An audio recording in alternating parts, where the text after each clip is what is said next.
Nesse instante, Curitiba para ouvir o momento de maior audiência do rádio. Renato Gaúcho apresenta... Eu não me acostumo sem seus beijos. A música da minha vida. E não sei viver sem seus abraços. Aprendi que pouco tempo é muito, se estou longe dos seus braços. Olha, aquela mulher era uma verdadeira pedra no meu sapato. Eu tinha certeza de que ela postava aquelas coisas no meu perfil e marcava o meu namorado só para me provocar, mas olha, não tenho dúvida nenhuma. Até porque, marcando o meu namorado, ela sabia que eu ia ver o que ela postava. Andréia era ex-namorada do Reginaldo. Ele terminou com ela, aliás, por minha causa, apenas para ficar comigo. E ela, claro, nunca aceitou ser trocada, até porque ainda devia ser apaixonada por ele. O problema é que ela tinha um vínculo com a família dele, vamos dizer assim, já que os dois, ela e o Reginaldo, eram padrinhos do sobrinho dele. Por conta disso, ela vivia inventando pretexto para aparecer na casa dele, já que o afilhado morava na casa do lado. Ia visitar o menino e aproveitava para dar uma chegadinha na casa da minha sogra. Olha, eu ficava fula da vida. Às vezes estávamos ali bem tranquilos lá na casa dele e de repente aparecia aquela estraga-prazeres. Nem batia na porta. Era como se fosse dona da casa, já ia entrando pela porta assim, na maior intimidade. E antes de cumprimentar qualquer um, ela já se virava para ele. Oi, Reginaldo, tudo bem? E aí, vamos dar uma olhadinha no nosso afilhado? Estou morrendo de saudade dele.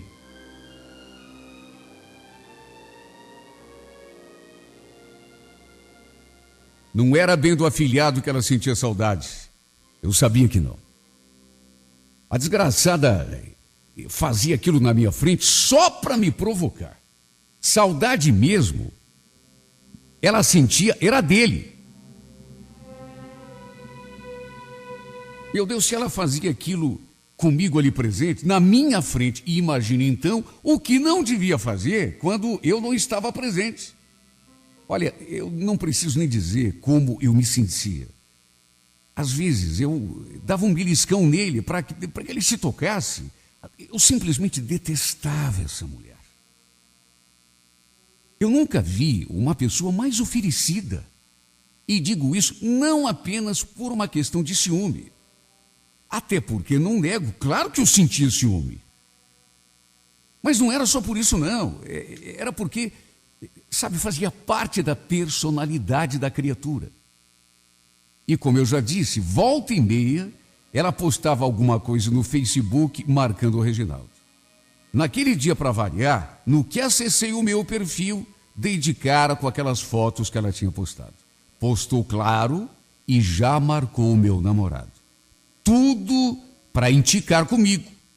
Ela sabia que eu ia ver de um jeito ou de outro. Olha, havia umas 10 fotos postadas ali. Todas tiradas lá na casa dele. E na legenda das fotos, ela ainda escreveu: domingo maravilhoso na casa da minha sogrinha do coração. Pode? Não. Eu pergunto, pode? Como que uma pessoa que foi namorada no passado já não é? Posta uma coisa dessas, meu Deus, como sogrinha do coração. A sogra era minha. Tinha sido dela no passado, mas as coisas tinham mudado. E para piorar, ainda tinha uma foto em que ela aparecia do lado dele, quer dizer, ao lado é força de expressão, né? Porque ela estava praticamente enganchada no pescoço dele. Numa outra, apareciam os dois abraçados e o tal do afilhado, o menino. Eu acho que eu não preciso nem dizer como o meu sangue ferveu naquela hora. tudo bem que eu não tinha sido a primeira vez que ela fazia aquilo. Não era. Era costume. Ela gostava de fazer aquilo. Repito, só para indicar comigo. Só que não se explicar dessa vez, o ciúme bateu mais fundo. Eu me irritei de uma tal forma. A revolta subiu de uma tal maneira. Talvez por ela ter chamado a dona Julieta de sogrinha do coração. Na verdade, eu já estava cansada daquelas palhaçadas. Eu já tinha pedido 1 milhão de vezes para o Reginaldo não deixar aquela mulher ficar muito perto dele. E de repente aquela. Para ele, tudo não passava de coisa da minha cabeça. André é madrinha do Miguel, Bruna. Será que você não sabe? Ela vai lá em casa, mas não é por minha causa, é por causa do menino. Claro, também para conversar com a minha mãe. As duas sempre se deram bem, mas não é isso que você está pensando. Para de colocar bobagem na tua cabeça. Tem nada a ver. Como que não tinha nada a ver? Meu Deus, será que eu sou boba? É claro que tinha a ver. Não é que eu não confiasse nele. Na verdade, eu não confiava, era nela. Porque aquela mulher era uma cobra peçonhenta, capaz de tudo. Para sair do papel de vencida, que era o papel que ela desempenhava, para vencedora. Ela seria capaz de vender a alma para o diabo.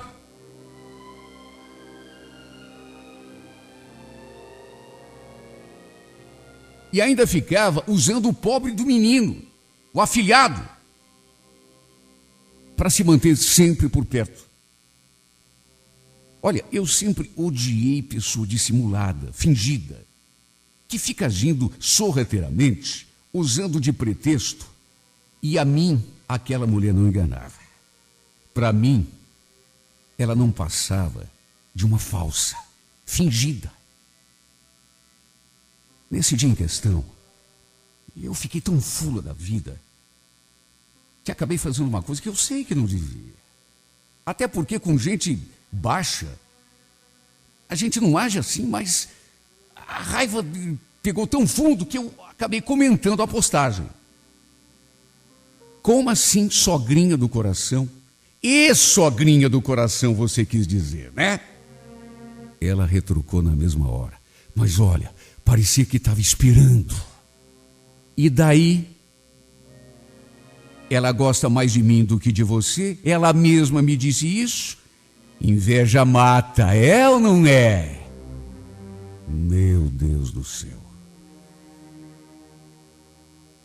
A verdade é que essa mulher estava pedindo para morrer. Ela estava pedindo para morrer. Eu não deixei por menos. Inveja eu? Não sei do que. Até onde sei é invejosa aqui nessa história é você. Aliás, só podia, né? Você já é carta fora do baralho há muito tempo. A sogra gosta mais de você, então fica com ela.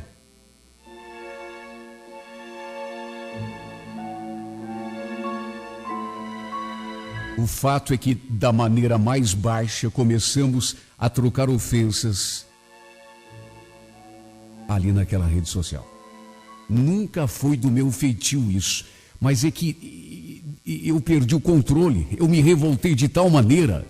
Meu Deus, como que uma pessoa escreve uma coisa numa rede pública, chamando uma mulher de sogra, sendo que o filho dessa mulher namorava comigo e não com ela? Meu Deus, mas que pessoa, sabe? Eu fiquei por conta. Eu quase tive um ataque de tanta raiva. Ela escrevia um comentário e retrucava. Até que percebi aquilo que já devia ter percebido no começo, né? Antes de mandar a primeira mensagem. Não valia a pena. Eu estava, na verdade, perdendo tempo. Mesmo assim, o meu sangue ferveu de tal modo que eu liguei para ele na mesma hora, para tirar satisfação. Até porque ele escreveu umas coisas ali que me deixaram meio pensativa.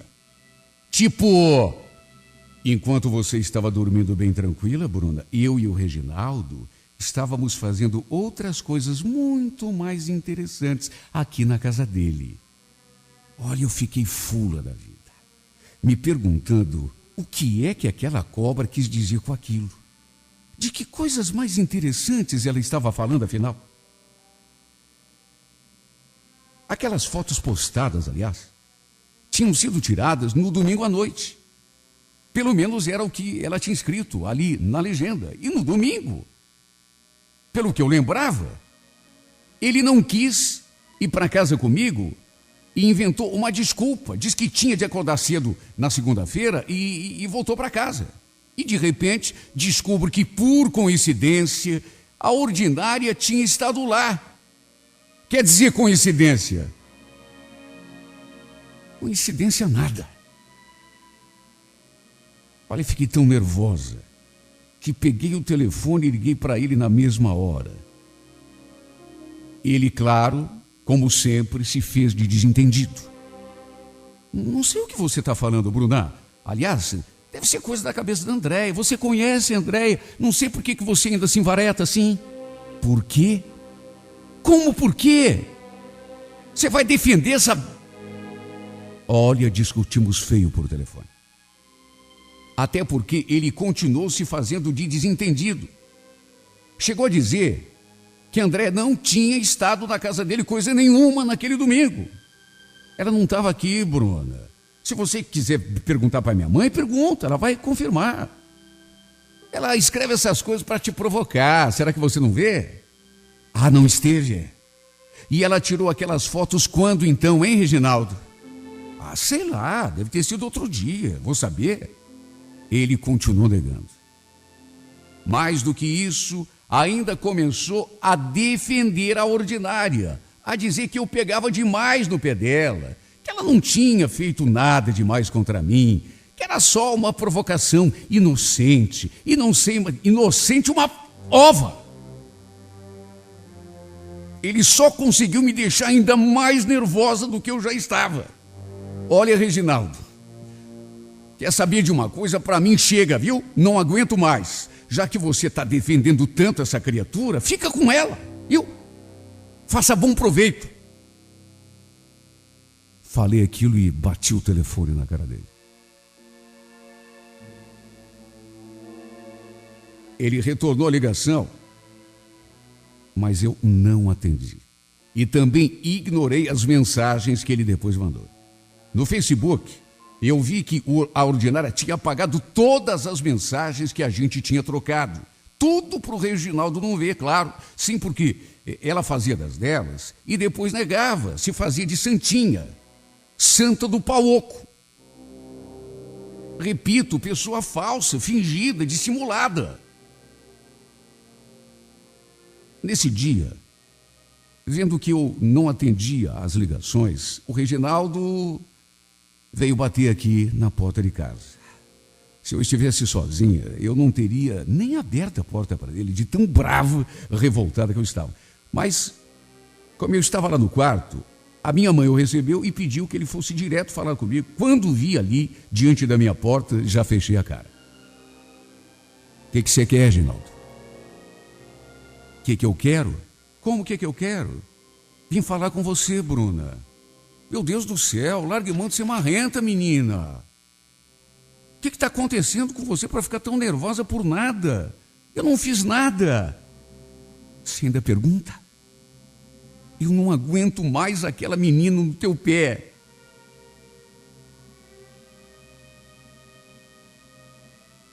Ele foi para fazer as pazes comigo. Só que no fim acabamos brigando de novo. Como já tinha acontecido várias vezes, depois, também, como sempre acontecia, acabamos fazendo as pazes. No fim, eu acabava relevando porque eu gostava tanto dele. Não gostava de brigar. Só que ficava louca da vida quando via aquela desgraçada dando em cima dele, sabendo que ele estava comigo. Eu sabia que a culpa era mais dela do que dele, mas acabava descontando tudo em cima dele também. Brigava, mas no fim, por amá-lo demais, acabávamos nos entendendo de novo. Ele depois, inclusive, me prometeu que ia falar de novo com a Andréia. Pedi que ela parasse com aquelas provocações. Só que, claro, eu sabia que não ia adiantar absolutamente nada. Nessa marcha, fomos tocando a nossa vida, até que chegou o feriado de finados. Depois do almoço, eu peguei o telefone e liguei para ele pedindo que ele fosse comigo ao cemitério visitar o túmulo do meu pai. Só que ele inventou uma desculpa. Falou que não podia. Ai, Bruna, eu até queria ir, mas eu comi tanto que, sei lá, eu acho que alguma coisa não me fez bem. Tô ruim do estômago. Eu ainda brinquei. Oh, meu Deus, coitadinho do meu amor. Você quer que eu vá aí te levar um remedinho? Não, claro que não precisa. Eu já tomei um chá, logo passa. Vai lá visitar o túmulo do teu pai e depois vai para casa descansar, porque hoje eu realmente não tô legal. Amanhã a gente se fala, tá bom?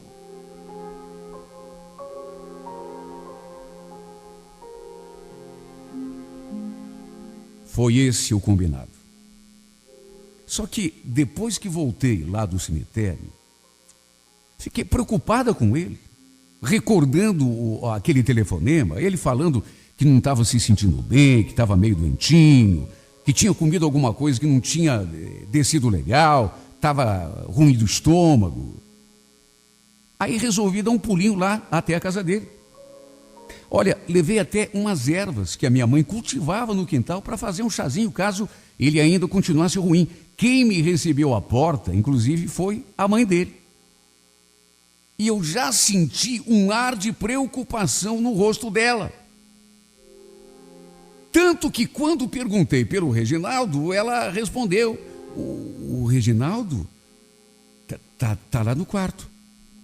Como eu já era de casa, nem pedi licença, já fui entrando e tomando o rumo do quarto dele. Ela ainda falou mais alguma coisa enquanto fechava a porta, só que eu confesso que nem entendi direito, porque eu já peguei o corredor e fui entrando. Aí cheguei diante da porta do quarto dele, já girando a maçaneta, e no que abri aquela porta, me deparei com aquela cena. O Reginaldo sentado diante do computador, fuçando ali na internet, e aquela desgraçada da ex-namorada dele, debruçada assim, sobre os seus ombros, com a maior intimidade.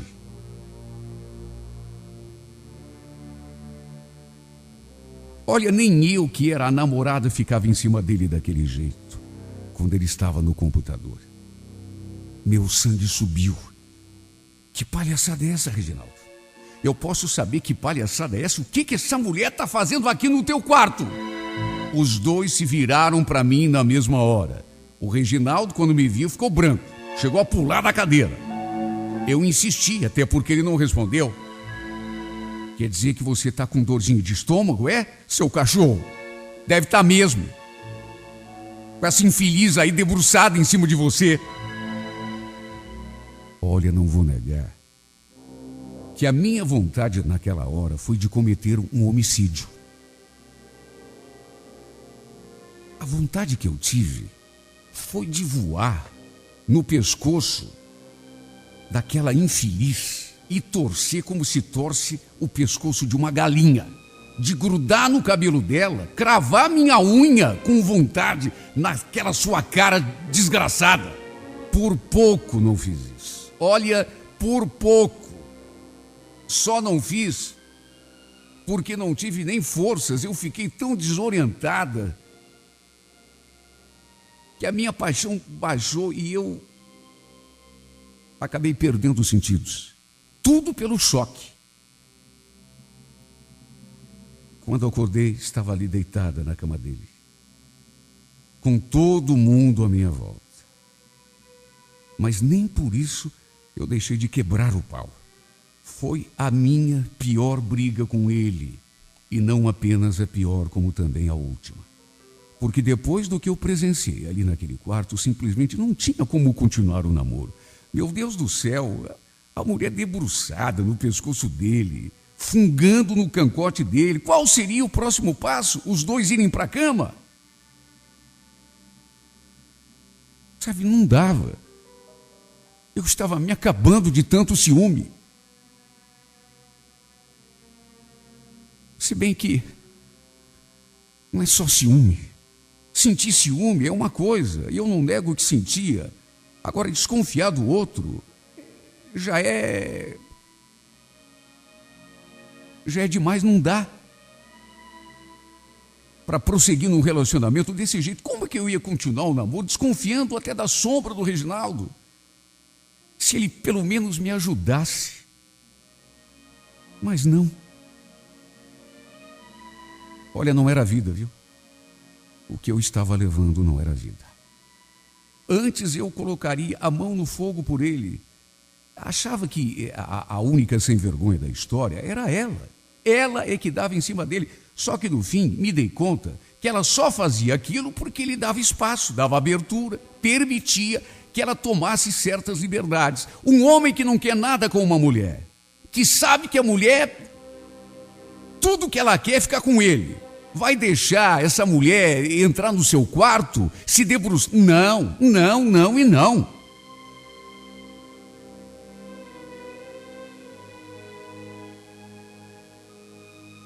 No fim, acabou do jeito que acabou.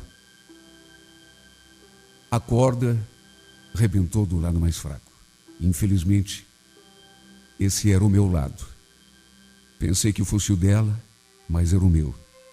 Aliás, quero no fim dessa carta te dar os parabéns, viu, André? Tantas você fez que conseguiu. Tanto você aprontou, tanto você ruminou, tanto você armou que você conseguiu nos separar. E eu digo isso porque depois de tudo, me conhecendo do jeito que me conheço, posso te garantir, não há nada que me faça voltar para ele. Agora, ele é todo seu. Quer dizer, talvez tenha sim. Se você morresse, se você sumisse da nossa vida para todo sempre. Só assim, porque do contrário não tem como. Não quero continuar um namoro com a sombra de outra mulher sempre por perto, principalmente uma mulher como você, sonsa, falsa, dissimulada, fingida. Quer saber? Pode pegar o que é teu. Te dou de mão beijada, faça bom proveito. E quanto a você, Reginaldo, pela 1000ª vez vou te pedir, pare de me telefonar, pare de insistir. Perdi a confiança, e quando se perde a confiança, não tem como. É como um vaso quebrado, não tem como colar. Tudo bem, vocês não estavam fazendo nada demais. Não estavam se beijando, não estavam transando. Mas e daí? E daí? Essa mulher vivia rondando a tua casa desde que a gente começou a namorar. Ainda usava o pobre do afilhado como pretexto para estar na tua cola direto. E pelo jeito, você gostava. Porque você não fazia nada para impedir, pelo contrário, você incentivava. Aquele dia, por exemplo, você estava tão doente que falou até que a gente nem ia se encontrar. Comigo você não se encontrou, mas com ela... Como você acha que eu ia me sentir entrando em casa, imaginando que essa mulher pudesse estar aí do teu lado de novo, pior, no teu quarto, debruçada nos teus ombros, ou quem sabe fazendo até coisa pior? Como que eu vou saber? Eu não estou aí para ver. Não tenho como ficar colado em você 24 horas por dia. E se for para ficar desconfiando até da sombra, eu não quero, porque... eu quero um amor para ser feliz e não para sofrer. Isso para mim não é vida. Aliás, nem para mim, nem para ninguém, né? Respondendo aquelas perguntas que você me fez por telefone e eu não quis responder, sim, eu ainda gosto de você. Sim, eu ainda sinto a tua falta. Sim, eu continuo sofrendo muito com tudo isso. Mas eu me viro, viu? Eu dou um jeito de me curar. Até porque, repito, sem confiança não tem como. A confiança tem que ser a base de tudo. Tantas vezes eu te pedi para dar um jeito de tirar essa criatura horrorosa do nosso caminho. Você atendeu o meu pedido? Não. Do contrário, eu não teria surpreendido os dois aí no teu quarto, naquela situação. Chega, Reginaldo. Acabou. Vamos cada um de nós procurar seguir seu caminho e acabou. Um dia, tudo isso vai passar. E eu tenho certeza de que nem vou lembrar desse pesadelo. E tem outra. Se você quiser voltar com ela, por mim tudo bem, viu? Não estou nem aí. Até porque, se você quer mesmo saber, para mim a nossa história já é página virada. Esta carta, aliás, e eu digo isso com toda sinceridade, é o último capítulo desse livro que eu jamais gostaria de ter escrito a teu lado. Eu não queria estar dizendo isso aqui, Reginaldo. Mas você não me deixou alternativas. Te elegi o meu amor, o homem que eu tanto tinha sonhado encontrar. Mas você se tornou outra coisa. Você acabou se tornando o contrário. Só Deus sabe o quanto me custa dizer isso. Mas você foi a maior decepção da minha vida.